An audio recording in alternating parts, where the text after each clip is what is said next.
आता पाहूया राजकीय आखाड्यातील महत्त्वाच्या बातम्यांचा वेगवान आढावा।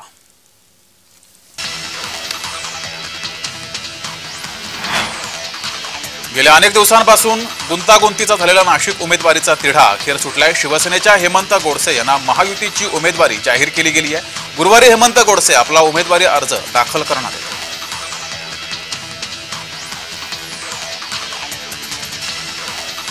तर ठाण्यातला सुद्धा महायुतीचा तिढा सुटलाय। ठाण्यातून लोकसभेसाठी शिवसेनेच्या नरेश म्हस्के यांच्या नावावर शिक्कामोर्तब झालंय। आता शिवसेनेचे नरेश म्हस्के महायुतीचे अधिकृत उमेदवार असणार आहेत। तर शिवसेना उद्धव बाळासाहेब ठाकरे गटाचे राजन विचारे यांच्या विरुद्ध नरेश म्हस्के अशी लढत असेल।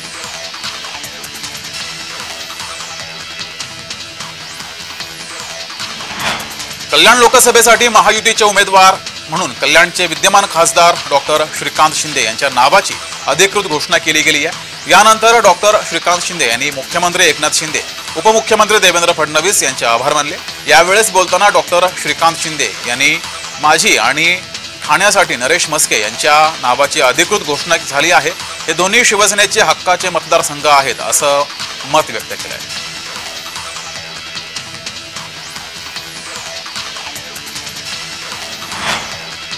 भाजपा प्रदेशाध्यक्ष चंद्रशेखर बावनकुळे यांनी छगन भुजबळांची भेट घेतली। चंद्रशेखर बावनकुळे नाशिक दौऱ्यावर होते। यावेळेस पंतप्रधान नरेंद्र मोदी यांच्या सभेत संदर्भात भुजबळांशी चर्चा झाल्याचं बावनकुळे यांनी म्हटलं।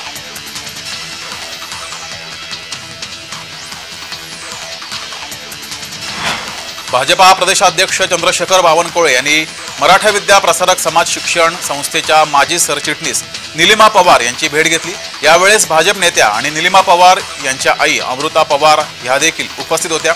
अमृता पवार या येवल्यातून छगन भुजबळ यांच्या विरोधात निवडणूक लढवण्याची तयारी करत होत्या। त्या पार्श्वभूमीवर ही भेट झाली आहे।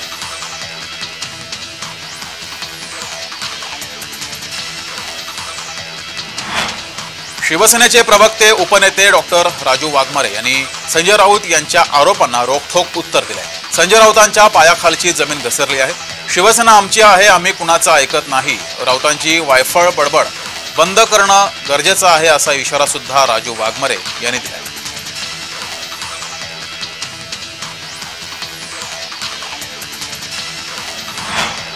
बीड लोकसभा मतदारसंघातील महायुतीच्या उमेदवार पंकजा मुंडे यांच्या प्रचारासाठी नवी मुंबईतील कळबोळी येथे संवाद आपल्या माणसाशी या कार्यक्रमाचं आयोजन केलं होतं। खासदार प्रीतम मुंडे यांनी नवी मुंबई पनवेलमधील बीड वासियांशी संवाद साधत पंकजा मुंडे यांना विक्रमी मताधिक्यानं विजयी करण्याचं आवाहन केलंय। ही निवडणूक एक प्रक्रिया नसून उत्सव आहे असा दृष्टिकोन आमच्यावर प्रेम करणाऱ्या नागरिकांचा दिसतोय, अशी प्रतिक्रिया प्रीतम मुंडे यांनी व्यक्त केली आहे।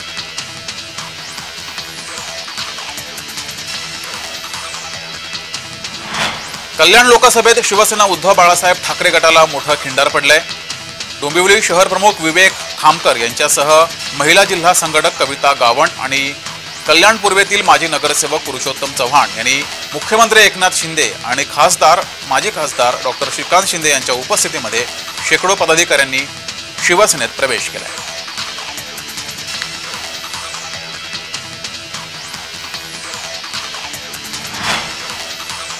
तर ठाण्यामध्ये शिवसेनेचे स्टार प्रचारक यांची निवड केली गेली आहे। शिवसेनेचे नाशिक येथील लोकसभेसाठी इच्छुक उमेदवार अजय बोरस्ते यांनी अभिनेता श्रेयस तळपदे यांची भेट घेतली।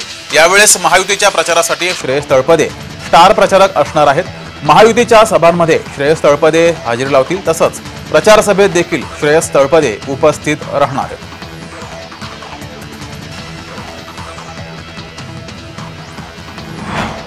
नाशिकच्या जागेवरून रात्री उशिरापर्यंत गिरीश महाजन यांच्या बैठकांचं सत्र सुरू होतं। यावेळेस शिवसेना उद्धव बाळासाहेब ठाकरे गटाचे नाराज नेते विजय करंजकर यांनी देखील गिरीश महाजन यांची भेट घेतली। तर नाशिकातील इच्छुक उमेदवार हेमंत गोडसे यांनी देखील गिरीश महाजन यांची भेट घेतली।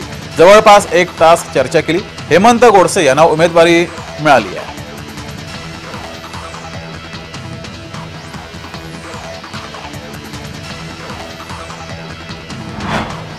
उपमुख्यमंत्री देवेंद्र फडणवीस यांची भेट घेतल्यानंतर आता पुण्यातले काँग्रेसचे ज्येष्ठ नेते आबा बागुल यांनी काँग्रेस प्रदेशाध्यक्ष नाना पटोले यांची भेट घेतली। नाराज आबा बागुल यांची मनधरणी करण्यात आली आहे। नाना पटोले यांना यश आल्याची माहिती समोर येते। तसंच आबा बागुल यांना पक्षात लवकरच मोठी जबाबदारी दिली जाईल असं सुद्धा नाना पटोले यांनी म्हटलंय।